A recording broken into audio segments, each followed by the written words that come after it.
Hello, welcome to the Creative Synthesist Podcast. This is an episode from our Creating Mental Wellbeing series where I'll be discussing the creative health communication framework. Hold it up in the middle, put it in the middle. Put it in the middle, yeah, like good. that. This is a new academic book that's been released. We'll be going through frame by frame in each episode, making this accessible to members of the public and service providers, talking about all the ways you can better know your mental health and well-being and respond to it. So yeah, starting off with frame one. Frame one is looking at where the kind of threat to your well-being might be coming from. So is it something that's coming from inside of you, or is it something outside in society that's offering a threat? Did you have any questions for that one? So my name is Pruga. I'm a filmmaker and a musician. And I've been making music for basically most of my life. I'll start again. No. I think this is absolutely fantastic. This is exactly how I would. I love it. I've been making music for most of my life, like programming it. Like making music on the computer, all kinds of music, and it's been sort of something that's essential. Like only in hindsight I've realized it's become essential for mental well-being. I also do filmmaking as well, so I'm a filmmaker. I've been doing that for a few years, and again, there's another sort of creative outlet that you don't really realize is something that's essential to deal with the ebbs and flows of life, and so I am here today to talk to Jane about some of the topics that are contained within the Creative Health Communication Framework book. So that's what I'm doing here. Thank you for asking. Okay. Now, if you want to let me know what it is that you want me to, what because I forgot after that tirade. Well, I should probably do an intro as well, shouldn't I? That's probably a good shout, actually, to be honest with you. So I'm Jane Hearst. I've been working in the field of creative health, which is basically any way that arts and creativity more widely can affect your health and well-being. I'm working mostly strategy roles, research, bit of media. Come from a filmmaking background, which is one of the things we bond over. But yeah, so this is our first podcast, isn't it? Yeah. Hence the little messiness. Thank you for joining us for our first episode. Indeed. You get to join the journey of how this evolves over time. Yeah. Can only get better. Can only get better. I love it. Oh dear. What you got for me there? So yeah, we're starting with internal or external threats to your well-being. What does that mean? So a external threat might be things like you're living in poor housing. So what's well-being, first of all? How do you define well-being? So I think that well-being is unique to every person. It's whatever makes you feel like you're flourishing in life. So it's one step further than the emotions that you're feeling day to day. It's something that lasts with you further than that. If you look at like philosophy back in the good old day, we would look at things like eudaimonia, this sense of kind of fulfillment, a greater purpose that's bigger than those day-to-day emotions, and that can be different for different people. I like to compare it to like creating your ideal garden. So when I've done creative exercise with people before, some men's have been like, let's have men's sheds and these kind of pubs in the garden kind of vibe, whereas some of the women or younger people might be like, let's have a play area, let's have beautiful flowers, different kind of things work for different people, and that's how I see mental well-being. Is different people want different things from their lives, but that kind of uniting thing of what makes you feel fulfilled, what are you aiming for in terms of joy or this kind of bigger thing. Okay, and what are the internal or external threats to that? So external, they're things like the kind of housing that you're in. If you're in a moldy house, that's going to be making you feel a certain way. If it's cold, it might be things like discrimination coming from society, things that are kind of not in your control external to you. It might be the kind of political landscape that you're in, whereas internal is your own values, your beliefs, your kind of framework of interpreting all that stuff that's coming from the external.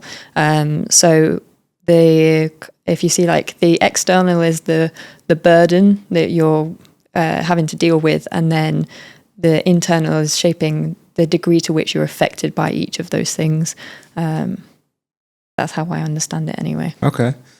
And your question to me is, what internal and external threats to well-being have I experienced, or do I see? Or like, does that frame make enough sense? And I guess by applying it to your life, that will give us a good sense, and I can clarify anything or just explore how you might be interpreting it. Yeah, no, I think so. I think, like now it's been, like defined. I think I can understand where it's. I think for me, I'm certainly probably the personification of like a layman in terms of the sort of the field of like health and well-being linguistics for me is sort of like, it seems as though it's something that's always being updated. And there's new definitions or like redefinitions and stuff like that. And so I find that like, like well-being, like I'm not like I love to go to the gym, right? So like there's an internal thing for me, like an internal well-being thing. Like if we use your definition, an internal well-being thing for me is that I've got a lot of like excess energy, and if I don't go to the gym, then like I feel like it presents itself in a bunch of like movements. So I'll be shaking my leg a lot. I'll like need to do stuff with my hands. I'll probably just end up doing push-ups or sit-ups or something at home and whatnot. Maybe just even start shadow boxing and stuff, and I find it easy to get distracted and whatever. And so like I find I have a lot less of that whilst it's still present. I have a lot less of that if like I hit the gymnasium. So I think that's probably like an internal what is it? An internal threat. That would be an internal resource that you're choosing to put something out there to. So what's the internal threat then? Like what? So something that I have. Yeah. Inside my mind that could impact my well-being in a kind of negative way. In a negative way. Yeah. My own thoughts, maybe. But like maybe my idea of that could affect my well-being. So like let's say I'm like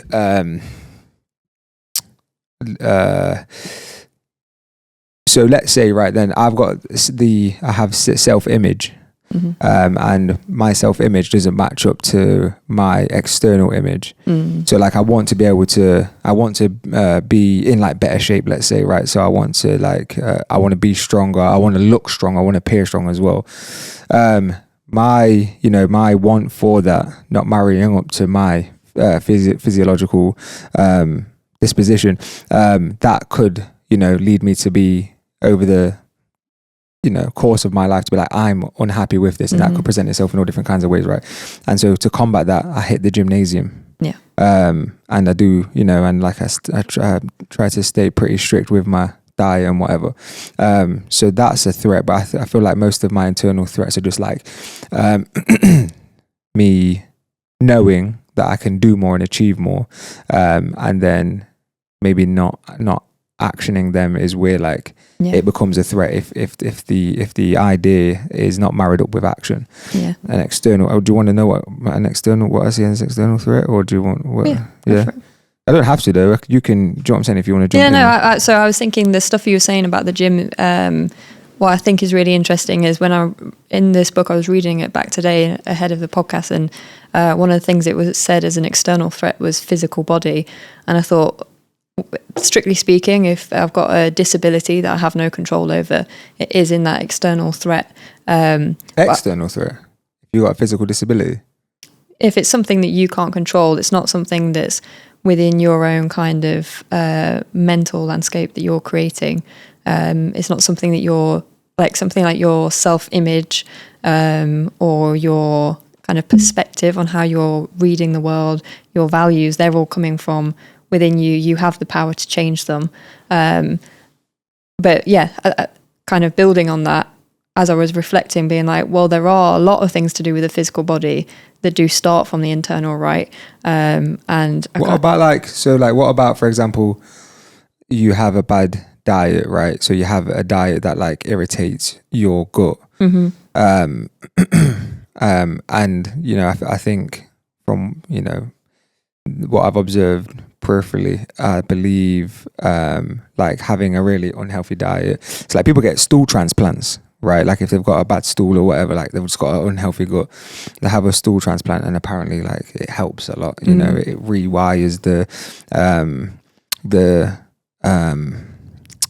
microbiome of their gut.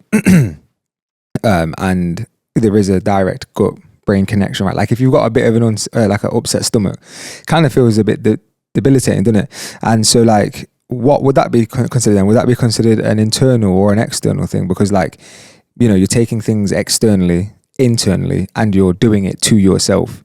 So like, what would that, where would that go? What would that be? Or like, and how far back would you have to go for the factors, right? So like, let's say, for example, someone's like low income or something like that. I don't know what the official term for it is, low socioeconomic background or whatever. Let's say that is the case. And so all they have access to is, or you could argue like all they have access to is ultra processed foods, which isn't necessarily the case, right? Because you could just eat less and eat clean with the resources that you've got available. But let's just say like they haven't been educated in like the consumption of like clean foods, vegetables and meat. Is that an external factor impacting an internal factor impacting? Do you know what I'm saying? Like, how far does it go before, and are those areas clearly defined? So I think there's elements of the external in the kind of health literacy that's coming from the communities they're engaging with. If it's normal to be eating processed foods and they're not aware of how that might be affecting their gut, that's something that's coming externally. But they obviously have the autonomy to be looking into those things. So the internal part of that might be a sense of responsibility to be looking into those things for themselves, trying to see how the research they want to go into can build upon the narratives they're hearing from their communities.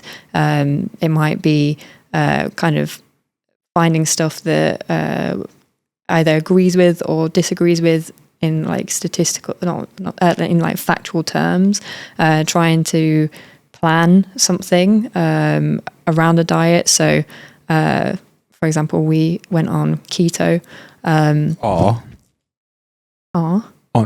We do eat a ketogenic diet. Yeah. And like the knowledge that if we, so a keto, for anyone watching, we're trying to be low sugar, low carbs. We are being low sugar, low carbs for the most part. It's the reductive part of that. But one of the things that I find really useful about this is being able to go, by cutting out those, then the source of energy is not glucose. Glycogen. Glucose gets turned into glycogen, yeah. Which I believe so anyway, probably. Which then means our bodies are creating ketones. Ketones. Yeah. I roundabout know what I'm talking about. No, you're there, G. I know the process is just not the words. You're there, yeah. Which then means I'm relying on that as an energy source, right? So the more I know that I'm relying on that, and the moment I eat sugar or carbs, I get rid of those ketones, and I might not then have enough of the glycogen to be replacing that. So then I'm just tired. I've not got either energy source. That's motivation for me to be more strict with the diet, have that kind of discipline around it. So that's the kind of external knowledge that I've chosen to get as a consequence of having this drive to be more healthy. Having kind of, I guess like, I'm seeing a pinboard in my head of like, these are the reasons why I stick to it. Seeing things like I'm less likely to get cancer as a consequence of that is great. I can eat cheese now because it seems to be reducing the symptoms of lactose intolerance, which is awesome. I will happily almost cut out sugar for for a bit of cheese. Yeah. What was I it? thought he was about to say, you want to try pineapple? I thought, like, I'll happily actually try pineapple. So I'm also allergic to pineapple, and apparently if you combine cheese and pineapple, it cuts Cancels out it out. the I won't thing that I'd be be allergic to. participating in that experiment with you there. But yeah, so then, okay, cool. So then that's so like, let's say then, for example, right, so you told me when we first met, you're like, I feel, like I just feel like kind of lethargic. Mm-hmm. I wake up a little bit later, but just also just your work schedule just was like that anyway. Yeah. You wake up a bit later, whatever. You kind of have just a general sensation of like being lethargic and tired. Would you say then that sensation that you had, in terms of the way that you sort of felt at like a baseline level, was an internal threat to your well-being? Or was it an external threat? I guess it's the result of one of them things. So But which one is it there? No, so your well-being mm-hmm. is being impacted, right? Yeah. By that. But what is that an internal threat or an external threat to your well-being? The tiredness. Yeah. I guess I'd roughly put it in external. It's something. Why is it external? Because it is within your control, right? So the kind of should I be asking, like, this is what I should be saying? yeah, okay, of course it is. I'm just checking. So like the values that I have of prioritizing instant gratification through eating sugar regularly through the day is that is certainly the internal part. I'm making choices in my life, but then the kind of consequences of that, the fatigue, might be something that is more external. But I would see it more as part of the well-being. My well-being has now been affected because of a choice that I've made. But yeah, like there might be. So before we started going to the gym, my ankles constantly twisting on themselves. I'm not deciding to twist on them, but I did decide to not keep my body in a shape where all my stabilizing muscles are as strong as my strength muscles. And if I know that I'm hypermobile as a person, I have the kind of power to choose to respond to that or not. I often was prioritizing work. I love the work that I do. And so if I was thinking, but I get really tired by thinking this much in a day, do I really want to be getting tired at the gym as well? And like trying to have those priorities, those kind of internal choices, that's certainly an internal thing, which things I'm prioritizing. But where's the threat coming from? That's what I'm trying to understand. Where's the threat? Is that an internal threat or an external threat? Doesn't it say internal or external threat? Yeah. So where is the threat? So because when you first defined it, right, you said like external things are like where you live, mm-hmm. Potential political landscape of where you are and things like that, right? Yeah. And an internal thing is like, thoughts that you might have. I think that's maybe all you said about it, or maybe you definitely said something else I just don't recall. So like, where does that live and why is there such a grey area in between? It's like, like where does that threat live? So you wanted instant gratification, or like you lean towards instant gratification, so you ate sugar throughout the day or whatever, and but overall it would make you feel worse because you have these spikes in your blood sugar level and all that sort of good stuff, and then obviously your body, like, because it's your body, right, as well, and so it's your it's your choice to do what you want with that. This is all a you thing. This is all an internal thing. Everything is within your control. Does that make it internal or does it make it external? So I think the important thing as a threat, threat to your well-being, to clarify from this is the framework was created with multiple people. So what we did is we got them to talk about their stories of well-being in the most natural way possible, and then looked at themes in some of the ways that they talked about things. So one of the things that came up very often was being like, there's this thing, so like racism was a thing that came up in a few of the interviews. In one of the interviews, that the prevalence of racism in somebody's life made them feel completely like they were less than because they were black. And then in another story, they were saying, well, the racism kind of never touched them because there was enough examples of their race not defining them that it was able to remain this external threat. And so that framework is essentially for the person to apply as and they think most appropriate. Okay. So I'm not the authority on which is an internal or external. Okay. I have my own reading of what I think that would be for me, right. Which is why I'm trying to kind of context it in my examples. But what another thing is, in narrative therapy, they have this context of externalizing things. So if I think that I am a terrible person, I might take that story, externalize it as a different person, analyze them from an objective point of view, look at them, and then when I kind of have a better understanding, I'm not feeling all the raw emotions of this being about me, then I can bring that learning back in. So there is a dynamic nature between internal and People external. do that? If they want to. Okay. That's if you go down a formal narrative therapy route. It's just one of many kind of ways of looking at things. Is that one of your things as well? It's not what's in my book, no, but it's what other people are doing. Okay. Yeah. I like it. Yeah. Nice. So do you think there are clear external threats in your life, or do you think they are more internal? Yeah, no, I think there's, to my well-being, there's definitely external threats to my well-being, and there's definitely internal threats to my well-being, yeah, for sure. Mm-hmm. Yeah, I think so, yeah. Do you have an example? An example of an external one? Yeah. Do I have an example of an external threat that won't get me in trouble? An external threat. Yeah, like if the gym closes. Do you get me? Like if I want to go to the gym and it's not open, I'm like, oh. You sound like your whole life is the gym. No, you know what it is though? It's a cornerstone of like, so I've always been hyper, like just an energetic person and whatever. And I've always been an energetic person. Energetic. I've always been an energetic person, and I've always, like the way that I grew up, it was always outside. So it was always playing, it was always climbing fences, it was always riding bikes, it was always like, fighting and whatever.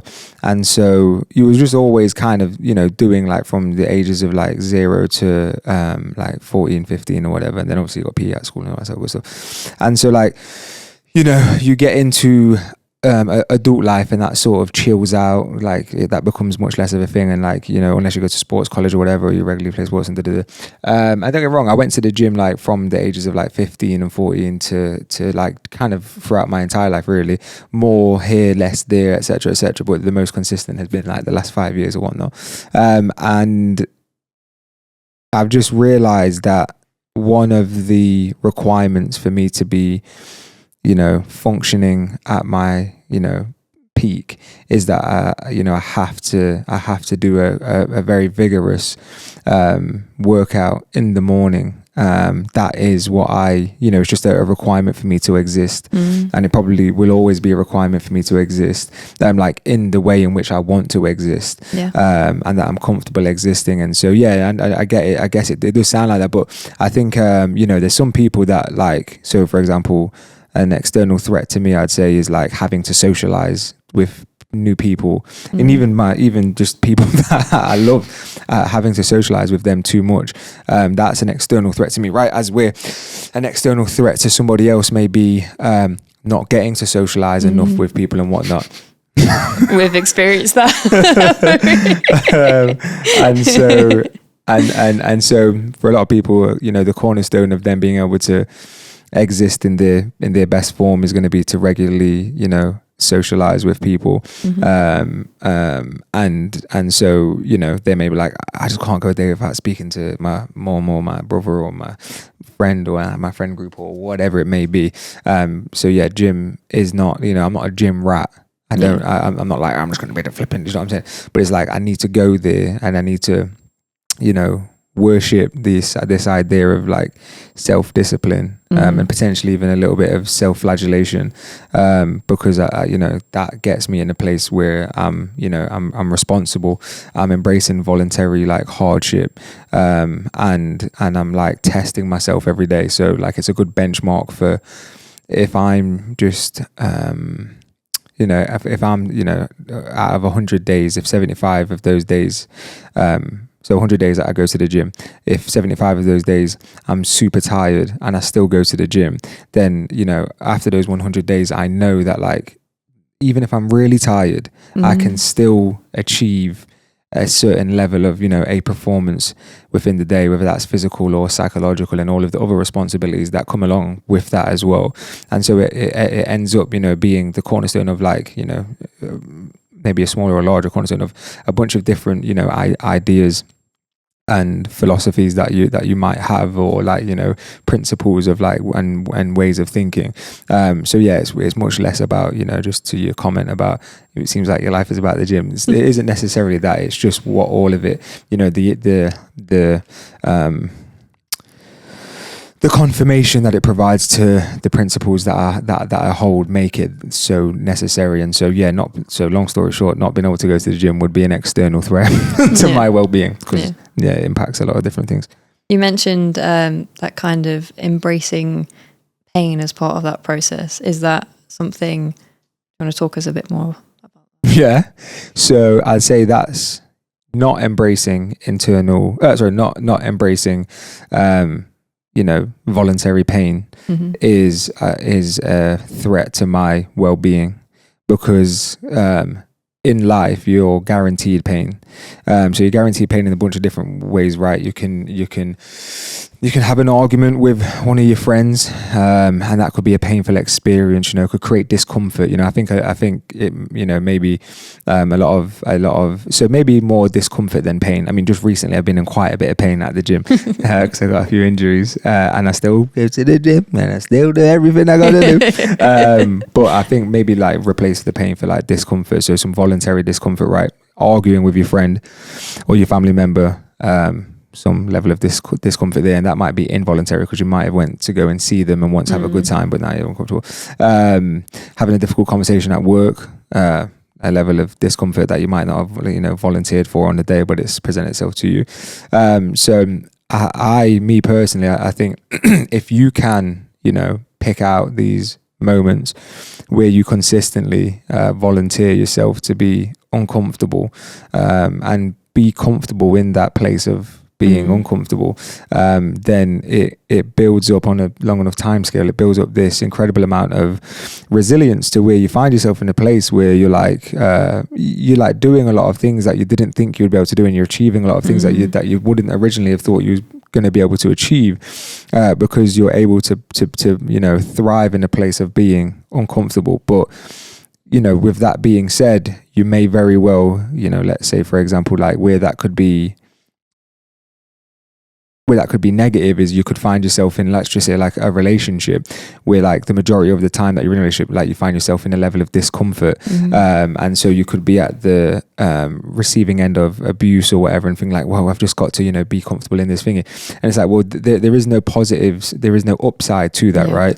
If you're doing hard exercises and you're physically you're getting better for that, and mentally you're getting sharper, and your mind-body connection is getting better, etc., etc. If you're working maybe longer hours, or you've got a second job or whatever, and that's in the aid of gathering resources, saving money to start your own business or to buy a property or whatever. It's like you're living your volunteering discipline and discomfort to be able to sow to reap what you sow later on down the line through those voluntary actions. And so there's certainly times where you could find yourself in places of discomfort and it not be a positive thing, but it's about trying to find the ones in which help you achieve the things you want to do. That psychological resistance. I think one of the things that I've definitely learned from having known you is that kind of relationship between immediate discomfort and recognizing that sometimes that voluntary discomfort, sorting something out in the now, is preventing the longer term effects of something, right? Yeah. I definitely people pleaser. I was going to say in my teenage years, but that last suggests I've still got a bit of that left in me. And like I don't know if there's a relationship between going to the gym with you as well, but certainly being more kind of embracing of taking on challenges in the now, being kind of having the responsibility of the one initiating that discomfort or conflict with people, and then trusting that if they're people that love me and that want to see our friendship flourish in the long term, then they're going to be people that will be able to bear some conflict, if it's ultimately with the aid of trying to make it clearer what upsets me that they wouldn't have even known upsets me, and things like that. And like you're talking about voluntary discomfort and involuntary discomfort, I kind of constantly went through with the baseline of discomfort of being like, oh, like I completely understand this person's point of view, so I don't need to challenge them, but also I don't want them to think that that's my point of view, but like it seems unnecessary to say, actually, I disagree with you, but like, I'm just here to hear you out. And, but too much of being the kind of person that people seek counsel from means that then I know exactly who I am. I have a really clear sense of who I am, but hadn't in the past felt like everyone else had that clear sense of what I stood for. And so I think that's one of those things where that internal person, kind of sense of self determining how I interact with the external world, with my friends, being like, this is what I stand for, and I'm making myself vulnerable to say if this doesn't work for you, then like our dynamic's going to shift, and we're going to let it shift wherever it shifts, because ultimately that's the road to me being the truest version of myself and getting the right people in my life. So that's been a very interesting one. And I think what I found interesting, you brought up abuse in one of your examples there. One of the things that's in this chapter is... What chapter? The internal external thing? Yeah. So one of the distinction I make is looking at that internal, people that are experiencing this kind of internal abundance and people that are experiencing some kind of deterioration. And I talk about two stories that both involve abuse. One of them was a story about a parent and emotional abuse. So kind of affecting their psychology growing up.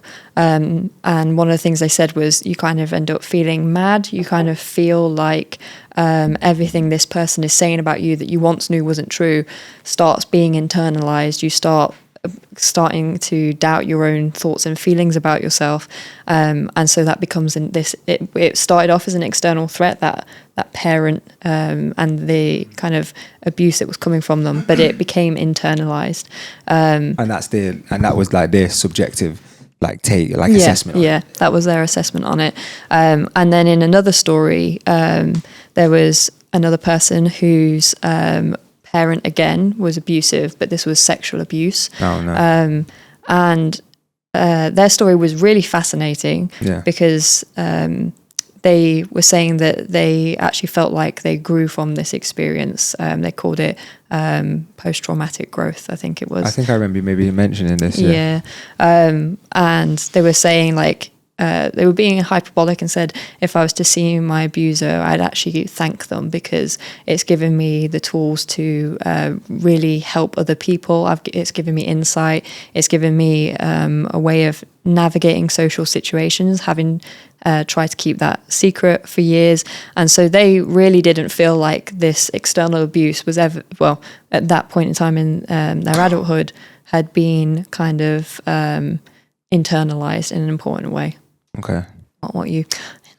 I just thought I didn't set the camera up to manual focus, so we might be out of focus this entire thing. So this might just be an audio podcast.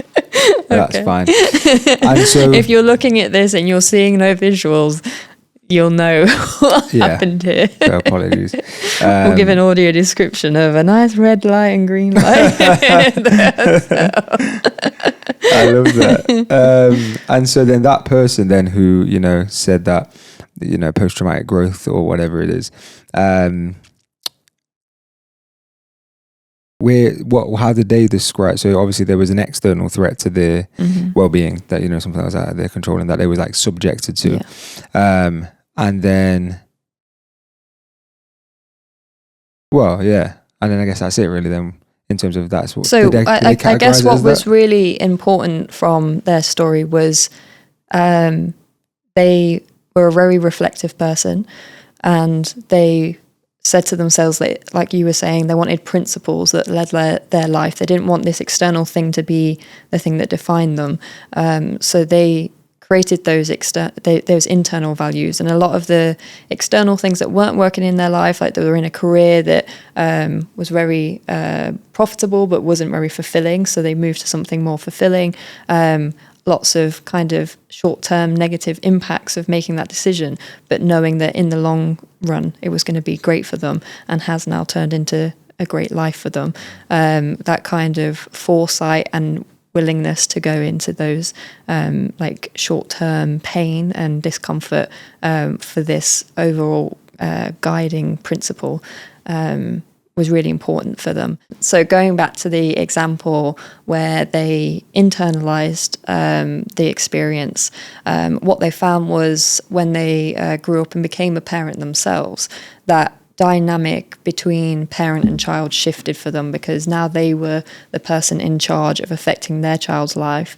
They got to start thinking about the principles of how they wanted to raise a child, and so that changed their perspective of right and wrong and solidified their original values of what they expected from life, and they were able to then kind of push that abusive parent away from them emotionally and go, no, you belong in the external. I can't escape you completely, but I can sit in this bubble of what I am and who I am, what I stand for, and keep that separate, have a bit of distance, and overall that is going to keep my well-being, my baseline of well-being, in a better state. Nice.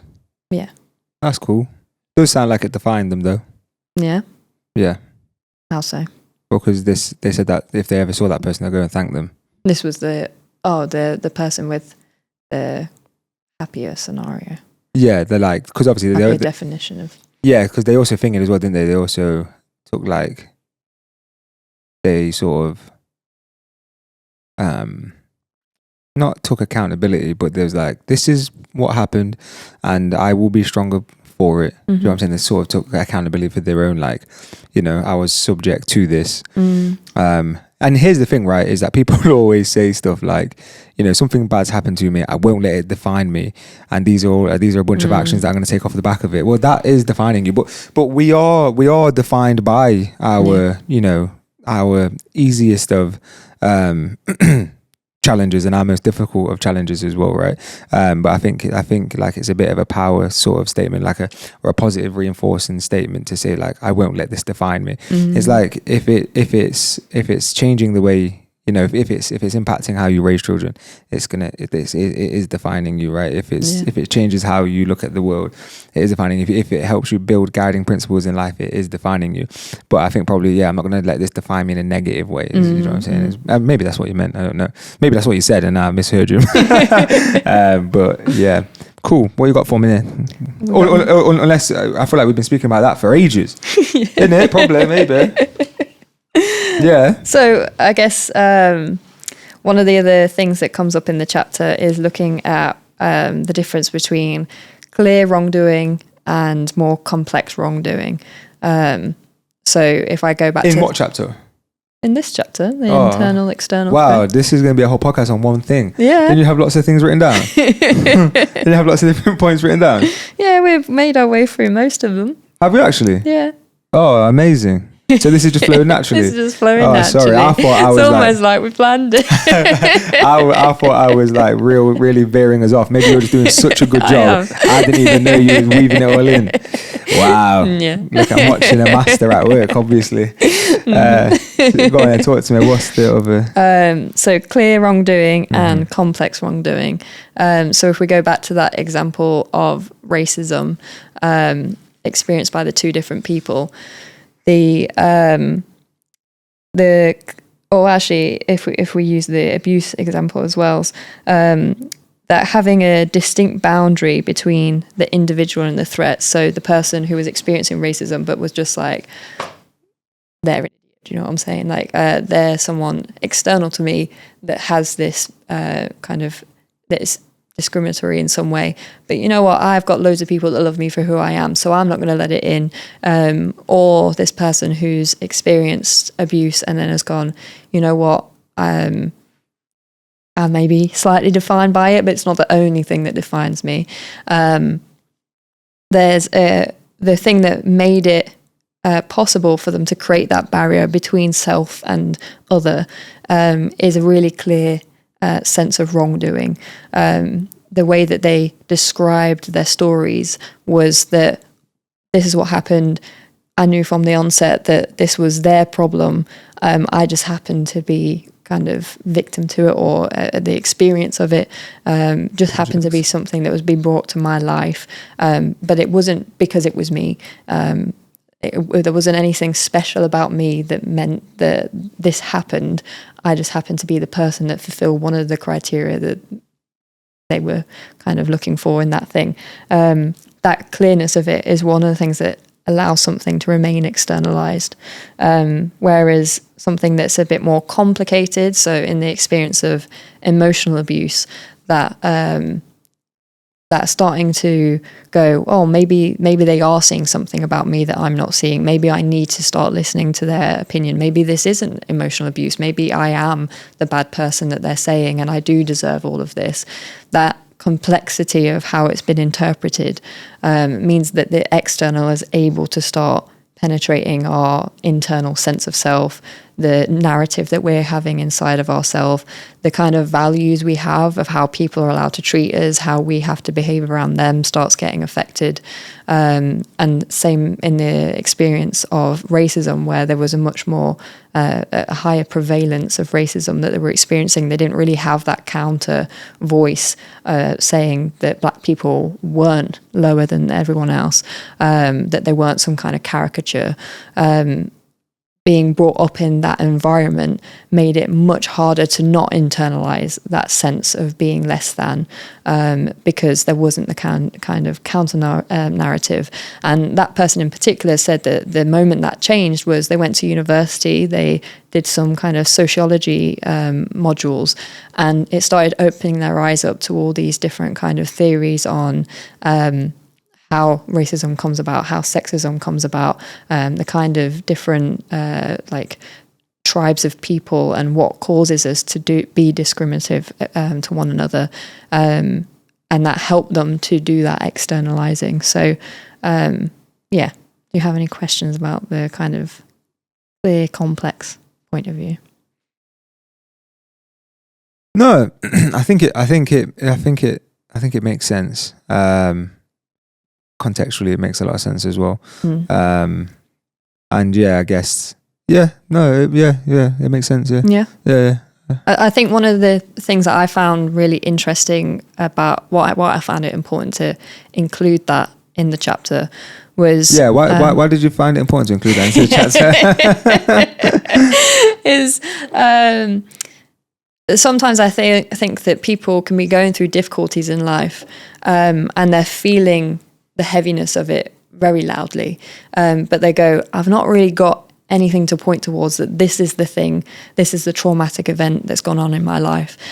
So they think that they can't access any kind of support, that support isn't for them. There's people that have bigger needs. And whereas if all the kind of like mini things that they're experiencing day to day are more complex in the way that they're being interpreted and understood, then that can actually hold a lot of weight in them. And if there's someone that has gone through a big trauma, but it's so clear that they're able to make sense of it and keep it external, then I think it shifts the view of who qualifies for needing support, or how we perceive ourselves for struggling with things. Like I have experienced myself some forms of abuse, and in the moment that it was happening, I didn't feel defined by it. I kind of was like, okay, I see how I can learn from this and not be as vulnerable to, I can be less naive in the way that I operate in the world. I can see this as something that I can learn from in terms of how this has made me feel, how others might be feeling, build on my empathy, become this person that can be there for others in the way that I'm understanding my emotional landscape. But that's because it felt clear to me that I'd been wronged. Whereas there's other points in my life, like when I graduated uni and I was expecting to just go straight into a nice, easy job because this kind of level of learning had remained really constant, that you were slowly building expertise. I wasn't prepared for that step down of then being at the bottom of the pecking order again, having been at the top by the end of university. I'm like the highest I can possibly get in my academic journey, and then I'm going into the world and being bottom of the kind of pecking order. I have the least experience, and there's silly things that I don't know how to do. Like I don't know how to send a parcel at the post office at that age, like and like all the film skills that I had that I was bringing to the organization. I hadn't expected some of the tasks that came along with it that just require, common sense and living in the real world. And so for someone that had been very academically defined, that felt really complicated to me, that like I had this framework in my head of how I defined my worth, and that framework was no longer an accurate descriptor of me anymore. I wasn't recognizing that why it felt like I was at the bottom of something. I had just stepped up into the next level. I'd now used all that learning from university was now has moved me on to the next level, but I'm at the bottom of the next level. Does that make sense? And so it can feel like going off a kind of cliff's edge, but that's not what's really happening. It's just I had this really great metaphor that someone told me once of like, it's like climbing to the top of a mountain peak. You still have to go up and down the peaks on the way to get to the highest peak. And I think those moments have sometimes felt more complicated. So they've felt more difficult, even though they're not the big trauma moment that everyone expects when they're thinking about mental health. Mm-hmm. Does that make sense? Yeah, no, I was thinking when you said about like spoke about the racism thing and whatever, I did think to myself, I was like, oh, this sort of sounds like it could it can be sort of applied to almost any experience in life as well, right? Mm-hmm. You know what I'm saying? It doesn't have to necessarily be one that is like negative. It could just be, it is like, the youth, is there a, like, just imagine, you've I guess like what you're describing is success, right? You've been successful in academia over years, and there's been a continual progression of your level in academia. You're realizing consistent success, and then it's like, well, now like I'm immediately feeling like I'm not feeling any level of success, and I'm doing a lot of like starting anew and learning, so that's sort of where my mind was going anyway. So it was good to hear you sort of like contextualize that into something outside of like someone receiving abuse or whatever. But does that mean that what you described about leaving university and going into the real world, would you describe that as like complex, or what is it, like complex or what? Clear. Complex or clear, what? Complex or clear, what was it? Wrongdoing. Wrongdoing is probably the wrong term for the university experience, because I wasn't necessarily wronged. I weren't wronged that I wasn't getting my dream job straight away. Nobody owed me giving me a job before I was qualified for doing it, but there was certainly some complexity to the experience of being like, I've worked this hard, I've ticked all the boxes. I did everything that everyone's told me to do, and now I'm struggling to pay rent. I'm struggling to survive because I can't instantly get into a well-paying job that's going to fulfill all my like career aspirations at the same time. So yeah, I think like when I'm at university, it's not like I'm not struggling with other things. Like growing up, I definitely think I was one of the kids that stood out socially as not necessarily fitting in. So those kind of battles I'd been used to, but academically that was the place where I felt safe. So to have to enter a world that isn't wholly based on meritocracy anymore, that was difficult. There was the threat was my kind of understanding of the world and the philosophy that our society runs from. I thought if the more harder I work, the more I will receive. And being in the real world challenged that. It made me go, okay, well, working hard is important, but there's other aspects of it. I need to be socially recognized. I need to have kind of a cultural capital of things to talk about that might not matter as much to me, but they matter to other people. Yeah, and if these are people that I'm going to have to work with, it's so long. yeah. Sorry, go on. All these other things come with it. And like the unfairness of people knowing people having access to film equipment. It took me forever to try and get film equipment that I could afford for myself. And it felt like a massive deal when I was able to access that. And I accessed that from a loan that I then had to pay back eventually. So seeing other people kind of go, oh, I'm going to ask my mum for one for Christmas, and an upgrade. And it's just like, but I'm working harder. And so that's where the complexity, so the wrongdoing is kind of just like the makeup of society rather than people not giving me jobs, if that makes sense. Like was there any wrongdoing in it though? Doesn't sound like it. To me. Well, it's just... because then it just suggests that like it's what's it called? I mean, it's all subjective anyway, right? Yeah, all of what this is subjective. Well, at least what we've spoken about so far is like subjective in terms of like wrongdoing. Because I guess you could say that someone could be what is it? Someone could be convinced over a long period of time that like, you know, from like cycles of abuse or whatever, someone could be convinced that you know, like generations of kids being abused, you know, the current generation who has just had a child is like, yeah, no, this is how we've always done it like this. I don't see this as abuse or whatever. And so because it's that subjective, I guess like I do see a danger with that though. I don't know if I'm supposed to say that. What am I supposed to say?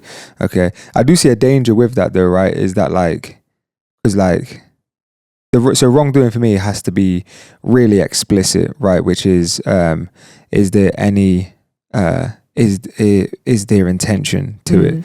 If there's intention to cause you know, harm, then I think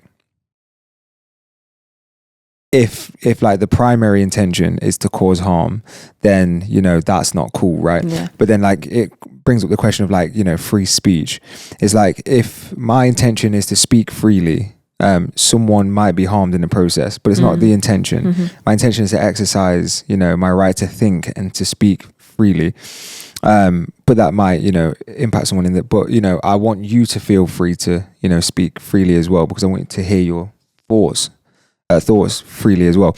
And so you know, someone could say that like by me doing that, there is clear what was it called? Clear wrongdoing. As where, you know, I would say it isn't clear. I would say it isn't clear wrongdoing unless, you know, someone is like you know, if someone comes up to me and is like, you explicit word and that was all they were, you know, it's clear that like your intention is to like, you know, make me upset by calling me a name, but if I'm thinking, you know, if someone asks me a question, I'm thinking about something and I'm going through and I'm saying it out loud, you know, and I'm trying to think about it freely, you know, I might say a thing or I might express an opinion, but it's my opinion. My opinion it's not intended to thingy, but I just want to express my opinion, like many people do express all of their opinions or whatever. And so I think it's a dangerous place to, you know, to delve into what or to attribute too much of what is taking place to clear wrongdoing. I feel like it is dangerous to say there's clear wrongdoing there, because then it seems like it potentially puts it relieves the individual. Puts the blame. Yeah, it relieves the individual of any, you know, sense of like, you should also maybe potentially be a bit more resilient as well, or try to, you know, see if there's a way for you to be resilient. Of course, that train of thought can go too far as well, right? And it means that you can be the subject of, you know, clear abuse or clear wrongdoing, and, you know, stay in a perpetual cycle. So I you know, I think it certainly is a slippery slope either side you go on the, and so that's that really, I think so. Yeah, no, and I think our like view on this particular kind of language is definitely shaped by our personalities, right? Like this feels like it aligns with the way I look at my mental health and well-being very well, because I'm a bit of a romanticist. I like thinking in utopias of like, if a meritocracy worked exactly how it was meant to on paper, with none of the real world like deviations from that, this is how it should be. And I can be very unmoving in those frameworks. Naturally, as an adult, you have to like complexify them, if that's a word. Is complexify a word? I like it though. It is now. And I think as well, I'm someone that's often tried to be a hyper empathetic person. I often feel other people's emotions in ways that can feel quite debilitating. I'm not very good at keeping people separate. So I certainly know that there's been times where I'm like, I really disagree with this person, but I don't think they mean anything wrong by it. So I'm just going to go along with this like scenario because they're not meaning anything wrong by this. And so I don't think for me that the wrongdoing always has to have intention.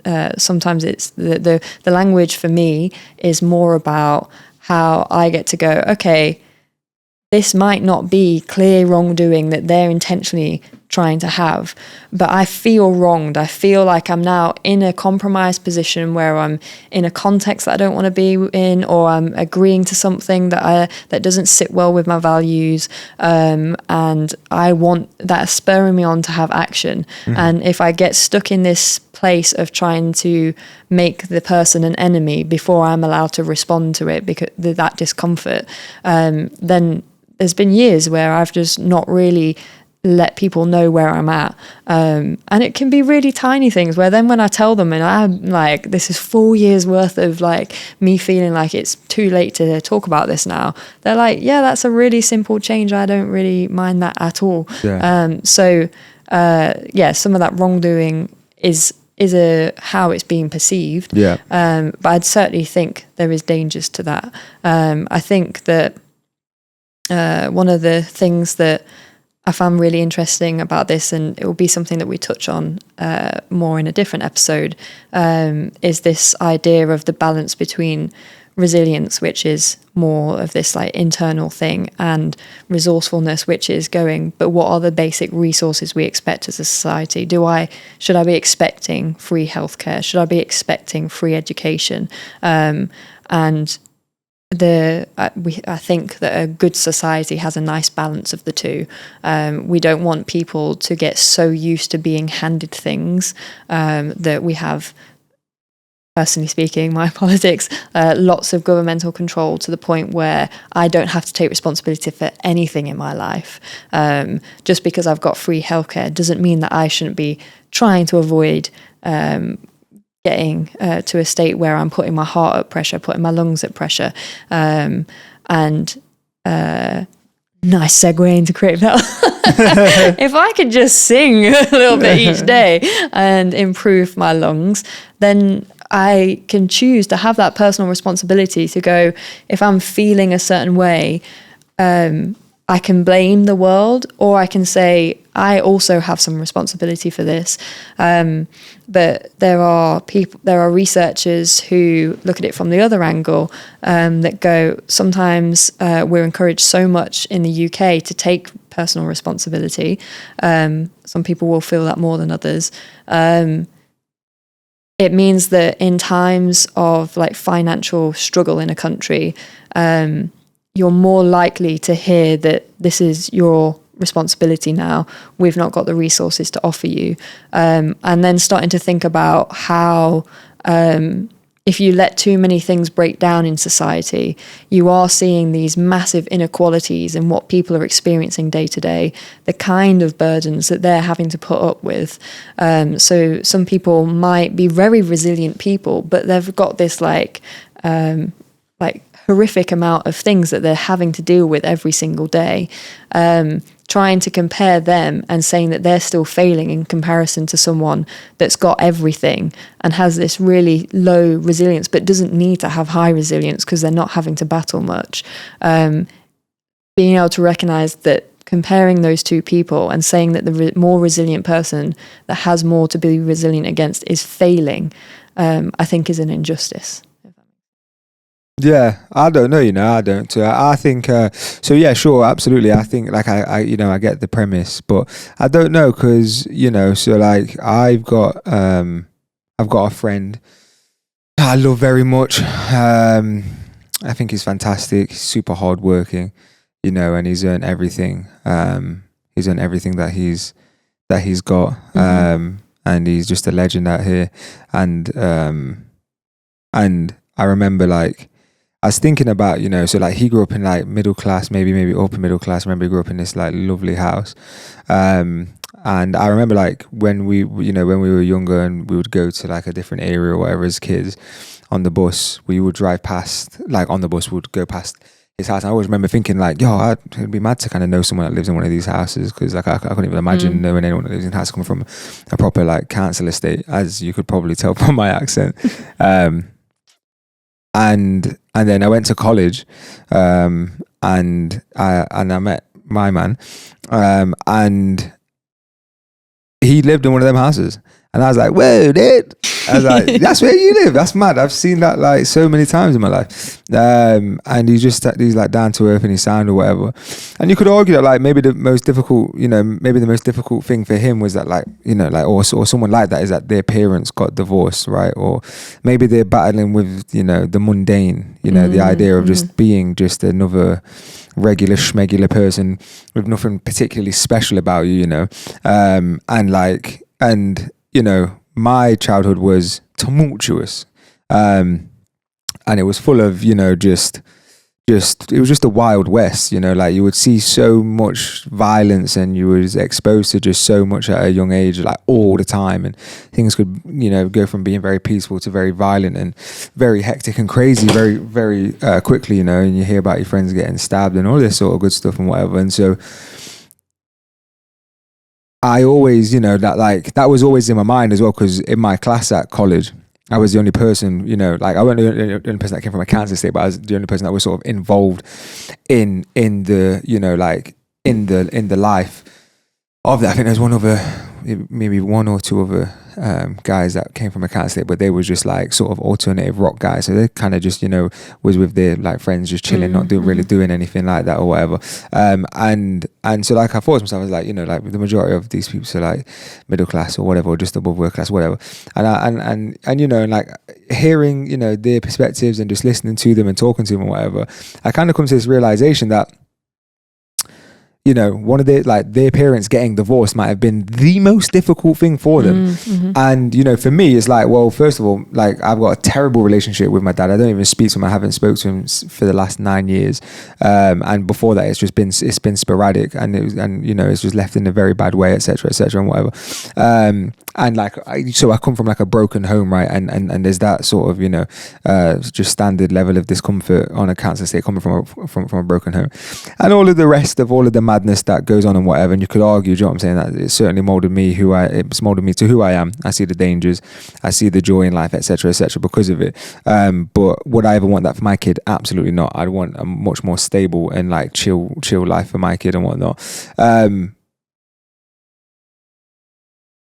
But can I argue that, relatively speaking, this middle class kid doesn't feel like they don't have a reference point for my life? And so let's say that the maximum a person can feel is like 100% emotion, right?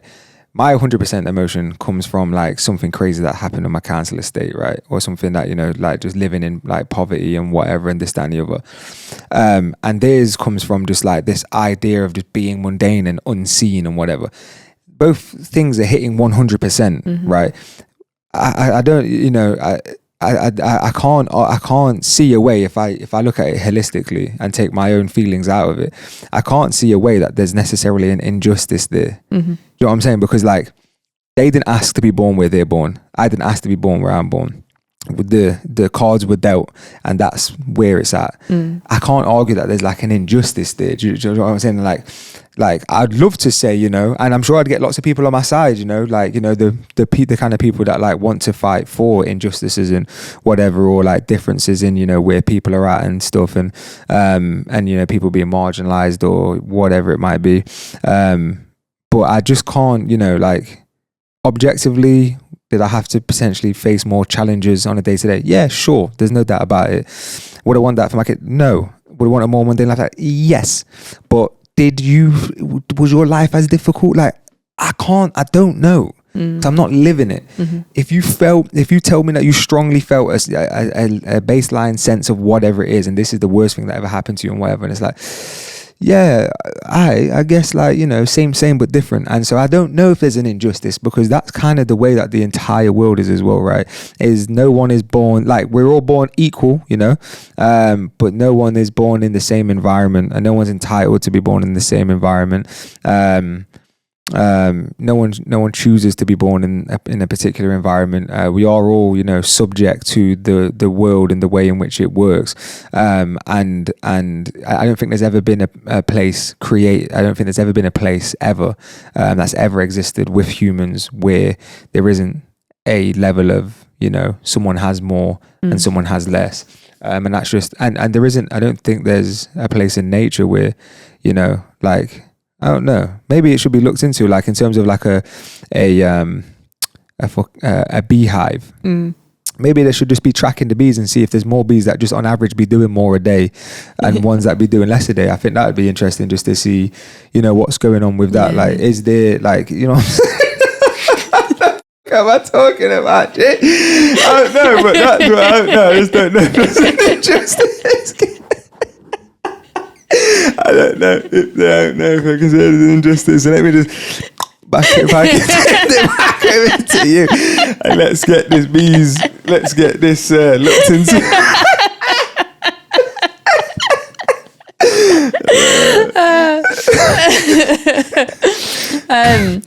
So I guess, like, I'm hearing bits of what you're saying that I agree and disagree with. So like, I think the acceptance that the world is fundamentally unequal is just a fact of life. But we do live in a society where we choose to have rules with other people, right? We choose to have politicians, that we choose to have a democratic voting system so that we can choose values that we want to be prioritizing. That means we're choosing what economy we want to lean towards. We're choosing the kind of society that we want to lean towards, whether we expect a lot from our government, whether we expect them to step back and let competition take over. We have a stake when we're in society of trying to choose those things. So it might be that we decide this is a fundamental injustice that somebody has responsibility for, or that we don't, but we still all have an opinion on the natural injustices that come from being alive, how much of that we want to be responding to. And that's what this is coming from. It's this, like, for me, I can remember there being times where kind of in those circles of people asking me how my identity affects my life, it would be very easy for me to kind of go, I'm the first working class person in my family to even get GCSEs, let alone try and navigate college and university, doing all that with no one to talk to about the challenges that I'm coming up against. That's true. That's a real part of my life. Have I experienced an injustice there? No. Is there parts of that system that might then be harder to navigate because I don't have access to those things. Absolutely. There's a bigger learning curve for me because I don't have people to access. But certainly I can then look at some of my friends who come from very wealthy backgrounds.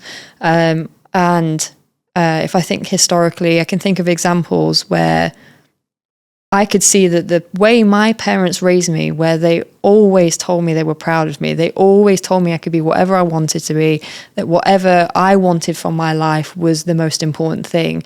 All these beautiful messages that I had the privilege of being exposed to growing up, comparing that to some of the kind of competitive nature that those people had to go through, like people that might have gone to private schools where everyone's high achieving and not being the best in that high achieving group. If you're anything lower than that, you're feeling a certain way about yourself. I never had to deal with those feelings. I got to experience that if I was going to get a GCSE, I was the best thing that had happened to my parents, and they loved that about me. And so the joy that we can choose to bring in those moments, certainly there's some of it that is circumstance and some of it that is the way that we choose to situate ourselves in that circumstance, right? So yeah, there wasn't plenty more that I had to say, and I can't remember any of it because you started talking about bees. Well, and you just to see what's going on with the, inequalities of how the, we have inequalities, or injustices, but like, are they, maybe that is just the way, it kind of is just the way that it is. And I think it's probably like that in nature as well.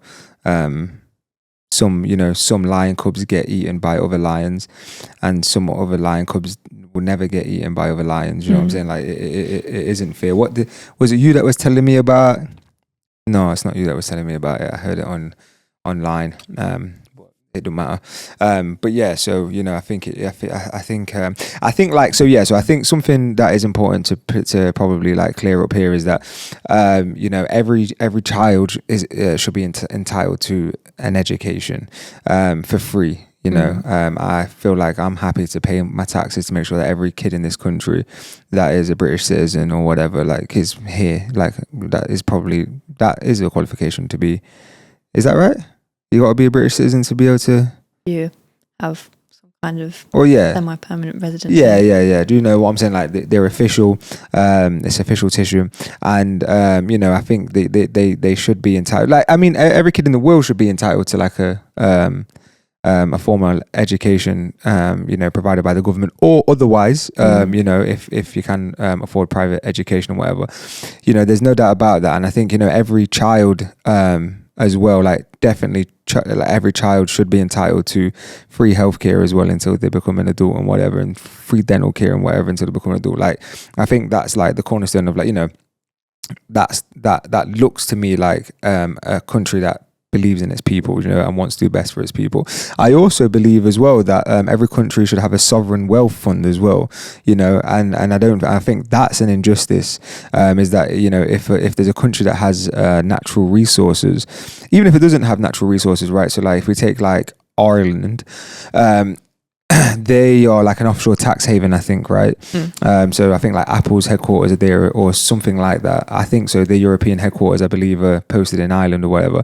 And it's like, okay, cool. Well, like, there's going to be like a whatever. There's going to be like tax reliefs or whatever for those companies. But, however it is that the government essentially, makes money via those means, a portion of that should be put into a wealth fund, and that should look to grow. And when it hits a certain threshold, it should support people's pensions and things like that. I think wealthy countries that don't have sovereign wealth funds, I think that's not a good thing. Like, if as a society you come together and you flip and work your arse off, you should trust that the people that you're voting for and are running the country should be, so I think, like, if I was going to say that there's like some injustices, I'd say, like, there's some there, and where I think, if we didn't have certain things, then there would be injustices and things like that. So yeah. Cool beans. Awesome. So the kind of final thing that I guess it's important to talk about today, because this is called the Creative Health Communication Framework. So we've talked a lot about mental health and well-being, and fundamentally that's what this framework is about. The thing that inspired me to create it, though, is the field of creative health, looking at how artists and artistic organizations can be utilizing arts to support people with their mental health and well-being. So I thought it'd be useful for us to come up with examples of what might help there, just to distinguish that internal, external threat. What might help for what? For different kind of people's needs. So the two that I've put in the book, one of them was, if it's that external threat, looking at injustices in the world, we might have things like banner making, or banner making. Yeah. What kind of banner making? For example, like if you're going to go protest or something. So protesting is one of the kind of banners you can make. Other things that people have done are like artistic installations, where like different people make tiles. So it might be a ceramic tile, it might be knitted. And what's this for? Thing. This is for external threats to well-being. Yeah. So it's about someone going, I've recognized this thing that I want changing in society or my community or something, and I want the world to know that this is how I see this. It might impact some change, and that will make me feel like I did as much as I can for this external threat. Mm-hmm. I have some kind of control. Yeah. Even if I can't change it immediately, I'm doing everything that I can do. Nice. And so, yeah, those kind of creative banner making sessions are a great way of connecting with other people, of getting to have your kind of opinion heard and thought about with others, getting to debate why you're there. I think it's really important to be around people who have those kind of differing views and are willing to listen to why you got to where you got to. Having your stories and thoughts heard, I think, is important. And the arts can be a great way of exploring those thoughts further, kind of understanding the logic of why you got where you are, why other people aren't in that same space, kind of creating that connection between what we might be seeing as an injustice, how we might be able to show people the emotions we're feeling, how we're being affected, so they can go, oh, okay, I actually have control over this system process that it wasn't affecting people like me, but now I see how it's making you feel, and it's a simple change at my side. All those kind of different creative ways, whereas that might compare to a creative service, so like somatic dance exercises. They're all about trying to focus on what your body's trying to tell you, trying to have more control over that mind-body relationship. And I think that I have coined as more of a internal thing that it's focusing on. It's how you're managing the signals that are coming from your body, how you're interpreting them, how you're choosing to respond to them. Like, certainly when I was writing this book, when I was doing the PhD originally, which is where the research came from, I was very much ignoring all the physical sensations coming from my body. My eyes were bloodshot, and they were getting dry, so they started scratching on my eyes. And I was so passionate about trying to build all of this and have the rigor and make sure that I was including as many people's perspectives as possible, that I wasn't prioritizing the physical displays of my mental health. I was going to all these different classes for the mental side of what I thought was mental, and I was creating too much of a strong distinction between mind and body and discarding the body, whereas the body was telling me really important things about needing to rest, about needing a certain type of rest, about all these signals were showing me where my values were being in conflict, and I was ignoring them at times, and like where I started feeling exploited for some of the projects that I was getting asked to do on top of my PhD, and all that trying to ignore my body wasn't ultimately good for my mental health. And so I think those more creative ways, or even going back to the conversation we started with about the gym, certainly when we first started going, there were parts of my body that you'd be telling me to activate during some kind of weightlifting, and I'd be like, I don't know if I own that muscle. And trying to keep that mind-body connection through movements was so difficult. Like, I felt so wholly disconnected from my own body at that moment, which was crazy to experience, because I hadn't really drawn that much attention to it until we're in an environment that's wholly about your physical body. You can't ignore it anymore.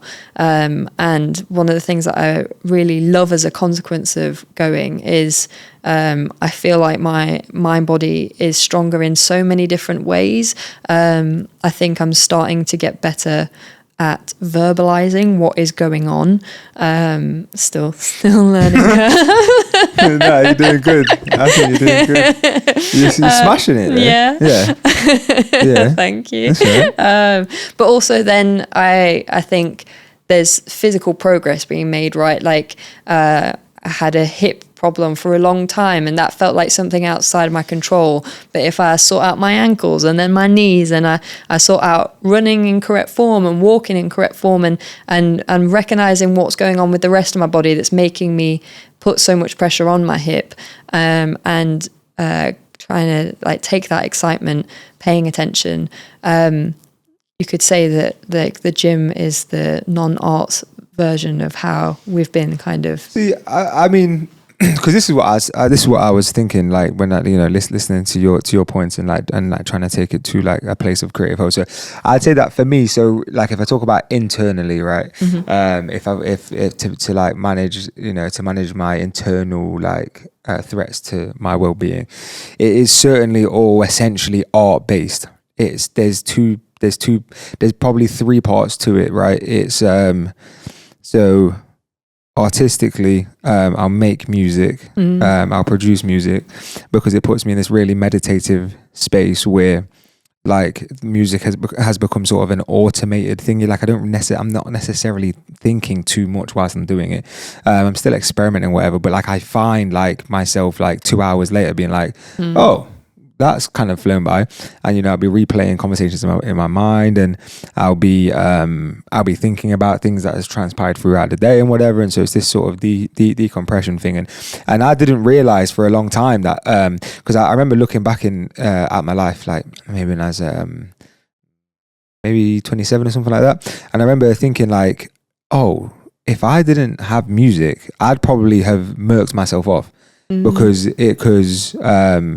like there's two sides to that. The first side is that I think there's a lot of people that exist in the world that are more creative than they realize.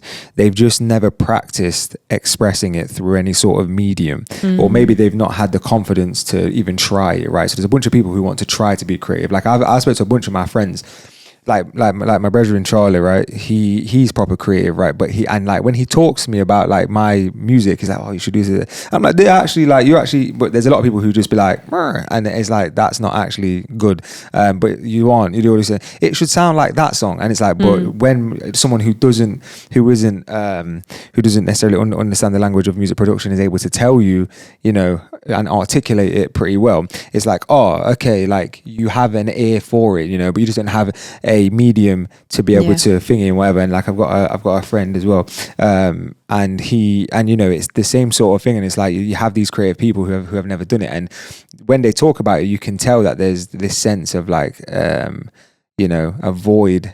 That, and because when they speak about wanting to do it, it's a very compelling and convincing story that they're telling you, and it seems like they really want to do it, but they're maybe just a bit too scared to take the plunge because there's a bunch of things around it. But I think, I am the kind of person that like visualizes a lot, and I've got a very vivid imagination. And so, having, being able to hear music in my head, I hear sounds in my head and I can go and literally make it happen. Right. I think that's such a powerful thing, because let's say you have an idea of how your life should be in your head, and for whatever the reason is, maybe you're just not particularly capable, or maybe you've not studied hard enough, maybe you've got a bunch of bad habits, maybe you've got, maybe there's a bunch of all sorts of reasons, maybe you just, I don't know, whatever it could be. And you've got this life in your head that you can see and you want, but you just can't achieve it.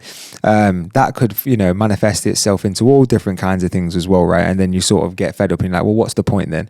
Because I know what I want, but I can't get what I want.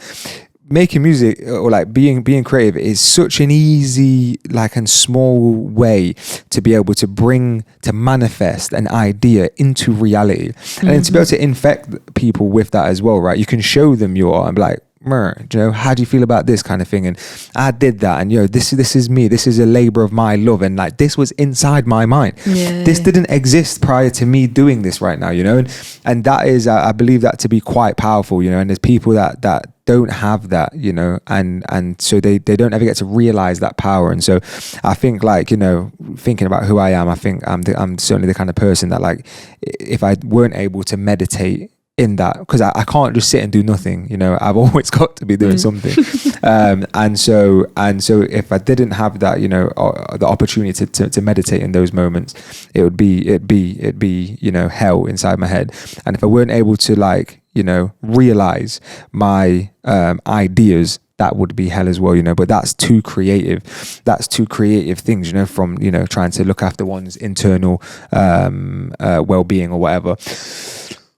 With that being said, journaling is massive, right? Being able to write down your thoughts and get your thoughts out. Not necessarily creative, but you can make a creative process about it, right? You can write lyrics or poems or whatever, but about things you're actually feeling. I know it's probably for a lot of people, it's just a standard thing, but for me, it was a revolution, and that really helped me figure out, it helped me, figure out my own thoughts rather than relying on your brain. If you're trying to send someone a message, you don't oh no, you will talk sometimes or whatever. Okay, so if you're trying to plan something, you don't just necessarily plan it all in your head. You'll use some devices. You will use technology like a calendar or some emails or whatever. You will plan it out and you'll be able to refer to it at a later date where there's detail and whatever. And I think the same has to go for things that are in your mind as well. If you're trying to sort something out, get it out and on somewhere. It's a bit of a cathartic experience, but you also get to reflect on it and it becomes real. It's manifested itself into reality, and then you can assess it a little more fairly. So I think that's important. Also, physical activity as well. This is all for internal. Is that there's a bunch of chemical reactions that take place in the body when you do physical exercise. It's undeniable. There is the fact thousands of studies have been done to show the positive impact psychologically that it has on your body, as well as the fact that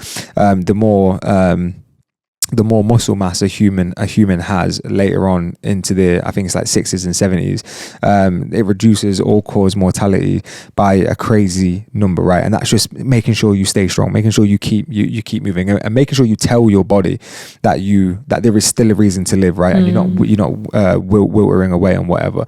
But also as well, what it allows you to do is if you're finding yourself in a particular place in life where you aren't necessarily achieving what you want to achieve, if you get to the gym, there's a way you can achieve what you want to achieve almost instantaneously. Here's an easy thing to tick off. And so that's just a conscious thing to have and a conscious goal to be able to look after that internal well-being or whatever. But then there's the passive benefits as well of dopamine flux or whatever, and all of the rest of it, as well as feeling strong, right? So I feel like a bunch of the stuff that you said for the internal and the external, for me, believe it or not, I'm kind of more a traditional, masculine guy or whatever, and so those I wouldn't describe making a banner or something like that, or making a tile, but different strokes for different folks, innit? But if you're anything like me, it's important to feel strong. Do you know what I'm saying? It's important to have this sense of I'm strong physically and mentally, and I get the feedback of that from the world when I go to test myself, and I can feel that I'm strong, and I can see that I look strong as well, and that's massive, and it makes you you just get a baseline boost to your I guess to your self-esteem and whatever, and but it is for you and it's for your internal things and whatever. In terms of external, have I spoke too much? Shall I just quit there? You can keep going. But I can quit there if you want to. It's interesting. Okay, cool. For the external now, really, for me personally, yeah, it gets a bit political here, I think, but not political as in like, you know, like politics, just political as in it gets a bit difficult, I think so, because for me to not let any, so like, I'm trying to think of what an external thing is, right? So like, you know, we might live in a dangerous part of town or whatever, right? So it becomes one of those things where like, you know, you either move away or you risk accept what's going on. And if you risk accept it, then you have to be prepared to defend yourself and to defend anybody that you love, you know, and you have to be prepared for that and ready to escalate to whatever is required to make sure that, like, you know, you remain safe and whatever it may be, or be able to run really fast, whatever, you know. But like that sort of, you know, ultimately it comes from a place of like acceptance, you know. It is external to me. Well, I guess there is, like if we looked at a different threat, you are very aware of data and your safety around data. Your private data. Oh. You don't readily share anything to anyone. You turn off all cookies for all websites. You are very, very picky on where you'll let your personal data go, because you have a strong understanding of what that threat could cause if it went wrong, right? Well, I mean, so that's just more, right? Is that like, you have to vote. You vote with everything you do, right? Yeah. So if you spend time with one friend, or like if you like, so you might spend time. So let's say you have a group of like 10 friends, and the majority of the time that you spend with your friend, you spend it with 2 of those friends. You're voting. You don't, you know, it's not conscious necessarily, but you're voting to your vote is that my time is better spent with those 2 friends. And that's just that's what it is, right? And it's an unconscious thing that takes place, but it is what is happening, and that's what's being signaled to the world as well, right? And there's a lot of people who are unconsciously doing things that I am uncomfortable with, like, you know, for example, just going onto a website and just accepting the cookies, because what that tells these companies is that you know, most people will just be happy having a file on their computer that tracks the websites that they go to, so that we can sell this data to companies that try to, you know, make more tailored adverts. And it's like, okay, cool, well, if I can be part of a statistic that says people aren't happy with that and people don't want to do that, and people actually will go onto our website, if it's too difficult to decline a cookie, then they will just leave our website. Well, then maybe I'm going to be, you know, part of that, you know, cohort that forces this company to like change or whatever. Do you know what I'm saying? And I just think you shouldn't always make it too easy for people or whatever it is to exploit you, because that's all that really they want to do in that. And also as well, right, is what I've learned throughout life is people will paint a narrative about you, whether it's right or wrong, because people love to just be, you know, so people, this I guess is an external threat to like peace or whatever. And so limit what it is that you tell them. And then what they're going to have to do is make stuff up. And it's like, I don't care if you're talking about me with things that aren't true. I love that. I can't wait to hear it and be like, wow, look at what people do when there's a lack of information. And look at where they go. It tells you more about them and whoever it is that they're communicating with, when they don't know anything about you, but they're saying stuff about you. And it's like, this is very telling. And also as well, what value does it add for you to know this stuff about me? When it's, you know, it's not going to be, like, it just doesn't add any value. So yeah, I'd say that's what it is. And it probably is, that is probably you know, a bunch of actions that I am taking to sort of limit the external threats to my to my well-being, for sure. No, and I don't think that all the ways that people respond need to be creative. I guess my work is just bringing people's awareness of where creativity can have an impact on things. I think probably on everything. Maybe I'm not even saying that like to be hyperbolic, but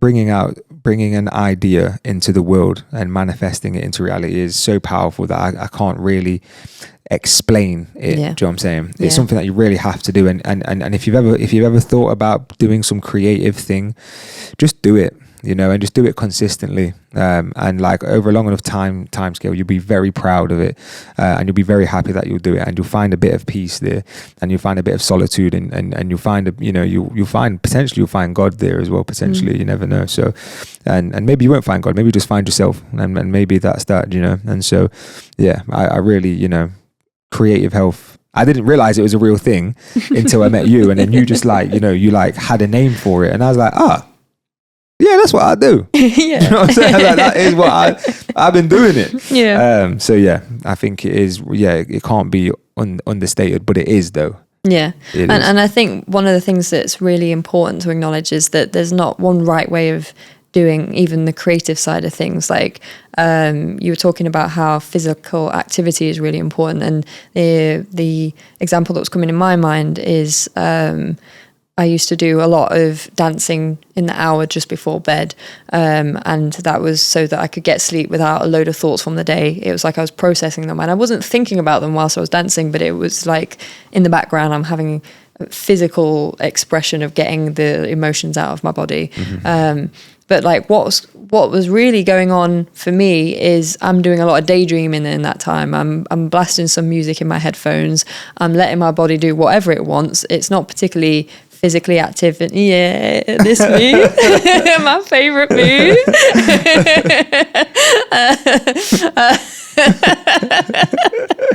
And now my entire network knows that that's my favorite dance move.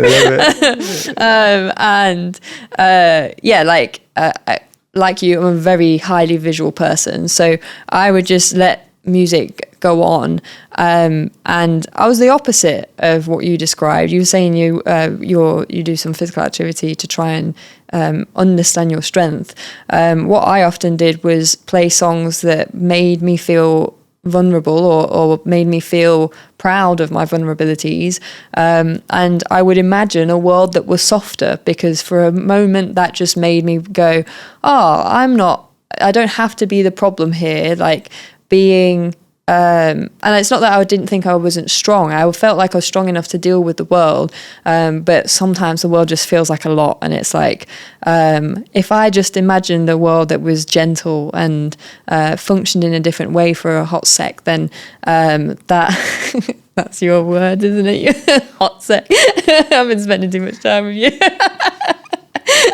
And then then the way that I'm going to sleep is with full acknowledgement. The world is how it is, and I'm doing fine within that context. Like, just because I'm feeling difficult, being able to recognize that in a different like context, everything that I am wouldn't be finding this difficult. There is something out there, and feeling my vulnerabilities to what the real world brings and being accepting of it, I found really calming. So it was kind of the opposite of making myself strong. It was accepting all the things that weren't strong about me and going, that's fine. Humans are allowed to like have failure in it, but it's not fine. But that's what I think is really good though, right? Is that it's like the exact same thing, right? It's physical activity. It's addressing the same sort of need or requirement. Yeah. But the sources of like energy, I guess, are polar opposites in it. You know, I like when I go to the gym, very loud, very energetic music. No, and I didn't even realize that I've never been saying energetic. Very energetic music, very aggressive music. Mm-hmm. You know, and there's a lot of self like hate that I have when I go to the gym. I'm flipping jacked up and just angry. But that is I like to be there. I need to be there. I want to be there. I want to get it out. I want to embrace the dark side of my personality that everybody has. You know, you can't trust a single soul that, for me personally anyway, can't trust a single soul that says, I have no dark side of me. Like, I just don't. It's anyway. And so, yeah, I think it's, but like, I just think it goes to show, there is no one, there is no one type of person, but there is like a shared outlet, the different drives or drivers. Yeah. Well, and I think when you were describing your music, one of the things I really love about how you talk about music is the sandbox, right? Of creating something and then letting that go. Oh yeah, like what is it? Japanese garden, I believe it is. Is it? I think so. Yeah, the one where like it's full of sand, and then you make a pattern, spend all day making this absolutely meticulous pattern, and then you get to the end of it after spending hours and hours doing it, and you're like, okay, well that's that, and then you just start all over again. Yeah. And just having the willingness to let go of something that you believe to be beautiful and something that you've sunk a lot of time into, and something that you're also proud of, and to be like, and I will start again. Yeah. Sisyphus and his boulder. Oh, and I think that it creates this really important relationship with creativity, right? When you have that mentality, because some of the songs you're saving, you're uploading them, but you're not going into every song with the intention of trying to create a profile of your music. You're fundamentally maintaining that boundary that this music is for you to just feel. There are times where you create the tiniest little track, like the first initial beats that eventually turn into a song, and you play them on repeat on a loop for hours. Days even. And when you said a meditative state, I was like, yeah, because it's the same four notes. There's a lot of little technical things happening that you aren't necessarily privy to, but it is. I can't hear myself. Does that mean you can't hear yourself? Just then. Can you hear yourself now? No. You can't hear yourself now. Speaking to the microphone. Hello. Yeah, you are recording, but you just can't hear yourself. I think it's my headphones, so that's fine. Yeah, it's all right. Can you hear yourself now? No, but I could hear bits of it when you were moving, so it don't matter. So yeah, that kind of willingness to do creativity as and how it comes, I think is really important. I think as we're trying to see the evidence base of arts coming into healthcare more formally, I think it's really important to retain that sense of like the arts are what you make of them. They're not inherently going to be good for your health if you apply them in the wrong way for that person. And part of this book is about trying to help members of the public know what's right for them. Arts are so subjective. The way that you apply them should be subjective. You find the right thing for you. And I think that what I was going to say about applying how the book is about how you so I think that if we look at the creative industries and people that see the arts as a job, it's one of the most stressed industries, one of the most least creative industries as well. When your creative practice becomes about meeting the Instagram algorithms or like what people are asking from commissions and things like that, you're putting a limit on, and those limiters are not necessarily the context in which your creativity. For some people, I like being like, here's a narrative arc for my story and that's how I'm going to follow it, and having some boundaries to where I'm keeping the creativity then puts a challenge there that I enjoy. But if I was trying to do some of that with other external restrictions, certainly I'd find it more difficult. I think trying to for some people, trying to fit things into a certain time doesn't work. Just in the same way that you were saying, going to the gym, when you're lifting weights, I don't try and lift the same weight as you. I lift the weight that's going to work for my body. Relative, and isn't it? If I've got a longer or shorter femur, that's going to shift how I do a squat compared to how you do a squat. And these things apply in every kind of health context, right? If I was to try and look at diets, I need 3 meals a day because I have the fastest metabolism. Yeah. You can fast for the entire day and still struggle in terms of like weight and things like that. You have endless energy no matter how little you eat. And I'd be out here wanting to sleep 14 hours a day. So like diet, exercise, and the arts is just 3 kind of pillars of things you do for your health. They're all subjective. They're all relative. Yeah, you adapt them around your own needs. Smashed it. Yeah. That's a perfect way to end. Yeah. Yeah, absolutely. Lovely, Put lovely. a bow on it. It was a pleasure meeting you today. Meeting me today. Well, just being on your meeting podcast. Job version of Jane today. Talking to professional Jane. Yeah, Because I see professional Jane talk all the time. Yeah. But I've never interacted with professional Jane. It was a pleasure. Yeah. Maybe you should be professional. Maybe it should be a little more professional at the house. You know what I'm saying? I'm really joking. Oh dear. Well, thank you for joining us today for this podcast. We're going to have more being uploaded. Initially, we're going with YouTube. Eventually, we'll get them on podcast platforms as well. So do check that out if you're watching this in a few months or years' time.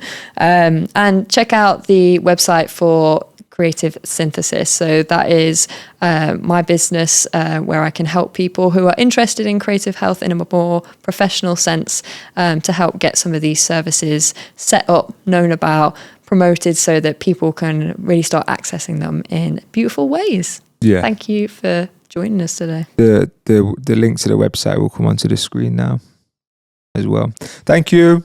Love you. Bye. Bye.